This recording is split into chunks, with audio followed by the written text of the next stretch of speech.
of methodology to it. I didn't see a pattern of whatever specialist I went to, that would be the problem I had. Interestingly enough, my wife did a lot of research, and she came upon TMJ online and said, I think this is what you have. I think you have this. As I laid in bed, she brought a laptop over to me, and we read through symptoms. She got online and found Dr. Don's website. Just so happens that Dr. Don is my child's dentist. We set up an appointment, and to be very frank, I was quite skeptical. Nothing I had done in the past really amounted to any kind of relief for me. She put me through a banquet of tests, listening to my jaw, getting rotating x-rays, some serious work to really see and determine whether she could help me or not.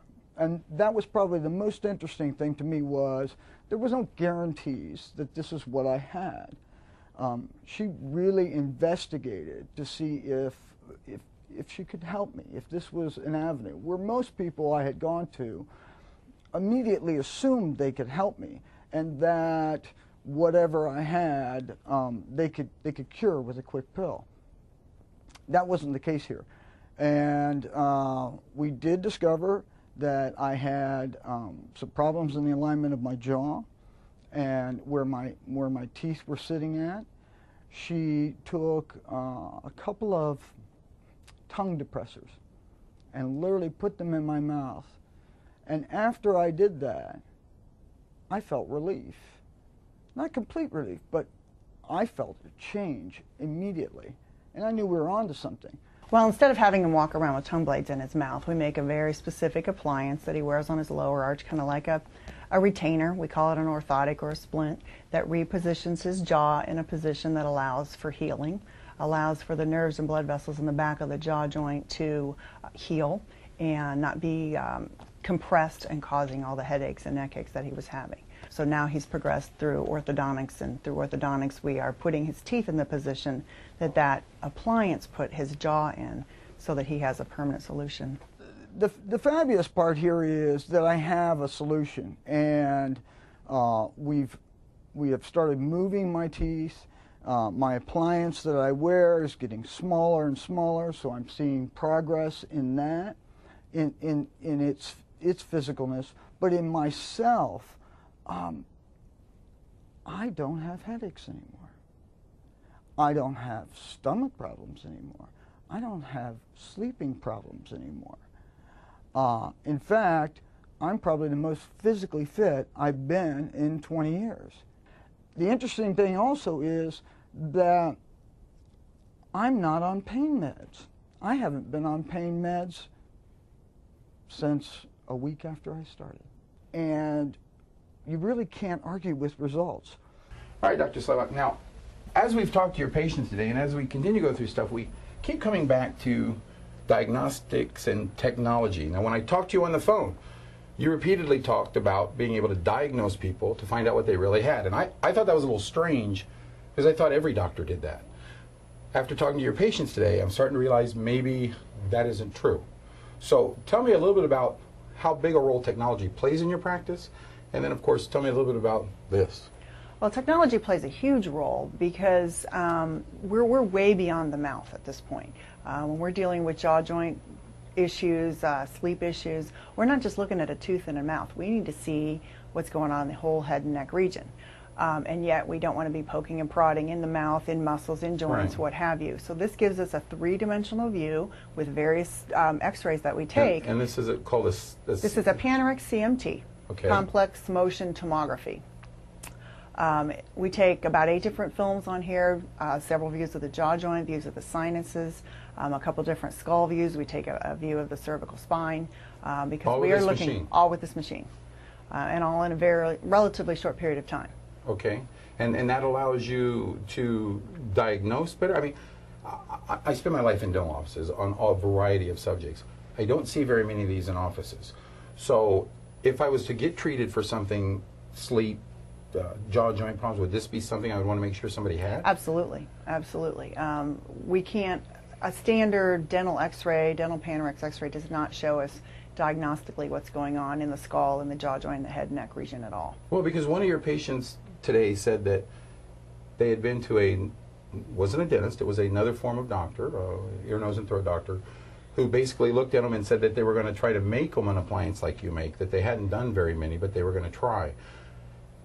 Can anybody really make an appliance? I mean, how really important is the diagnostic part of the whole thing? Well, anybody can make an appliance, but you're guessing on jaw position, you're guessing on what's going on in the jaw joint, you're guessing on what's going on in the bones on the skull and the neck. And what I need to do is I need to make sure that I'm going to be putting somebody's head, neck, the muscles in balance. And I need to be able to see beyond the skin, beyond the tooth. This is a strange time for this question, but I watch how you talk about you. Do you think being a female makes you more, I don't know, I hate to use the word motherly, but moms always want to make sure they know everything that's wrong, and dad chooses just makes a decision.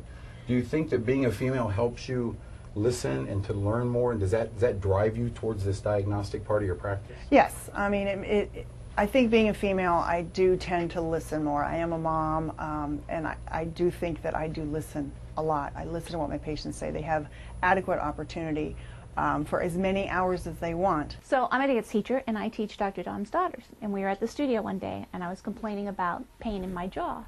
And she says, well, you have TMJ. And I said, no, I have pain in my jaw, and it hurts, and it clicks. And she said, come and see me. And I had never heard of it before. So I came to the office, and she did some x-rays, and she said, absolutely, that's what it is. So she made the appliance for me. And just like that, the headaches that I was having was gone. The pain in the jaw was gone because I was so out of alignment that the appliance brought it all back in, and it's been a godsend. Okay, you're going to show me what a JVA actually is and how it works. Yes. I've got David all set up for joint vibration analysis. It's also called JVA for short.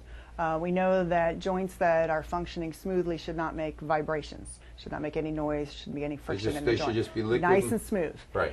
This technology is similar to a seismograph that measures vibrations of the earth during and before an earthquake. Okay. Same kind of technology here. We're So picking up those kind of joint vibrations. should be no vibration. Right, absolutely. All right, well, Totally show me how okay. this works. These are microphones sitting on his jaw joints. Okay. And David, I'm going to ask you to open and close rhythmically. I'll say open, close down to your teeth tap. Okay. If you feel any clicking, popping in your joints, I want you to make sure that the computer hears that. Don't stop short of that. Okay. Okay? Okay. Open, close, open, close, open, close, open, close. Great. Super. And that's pretty much it. You're listening for vibrations. The computer is. When Lisa first came to me, she had her husband with her. The doubting husbands, as I call them, and she was doubting as well. But by the time she'd been to all these doctors, she was, as she told you, losing hope. Lisa had, a malpositioned jaw. She had compression of blood vessels and nerves in the back of her jaw joint that were causing her headaches, neck aches, shoulder pain, and we took her through all of our normal diagnostic procedures to definitively come to a diagnosis that she does indeed have a TMJ disorder. It wasn't an immediate change. In fact, she told me, you will hate me for the first few weeks.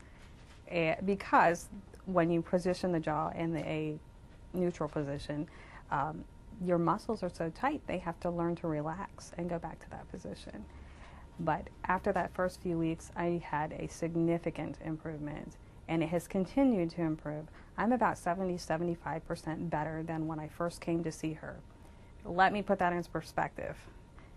That's like 25 to 30 days of headaches a month when I first came to see her. After, right now, in the position I am now, it's about 7. I've got my life back, and it's continuing to improve. All right. Now, you also treat sleep. Yes. You said a lot of times people with TMJ have sleep problems. What do you use to diagnose breathing problems with people? We use technology called the rhinometer pharyngometer. Okay. It's acoustic reflection, similar to a fish finder, only we're not looking for fish. Right. We're sending sound waves through the airway, having them echo back to the machine, lets us know whether there's the airway's open, whether there's any kind of obstruction anywhere. And somebody said whether it's collapses at night, Right, which people probably. correct. Okay, and again, you have your model David here, and he's going to demonstrate this for us. Great. Please. All right, David, I'm going to put this up against your nostrils. Okay. I'm not going to put it up your nostril, but just against the opening. Yeah, it's a little scary, isn't it?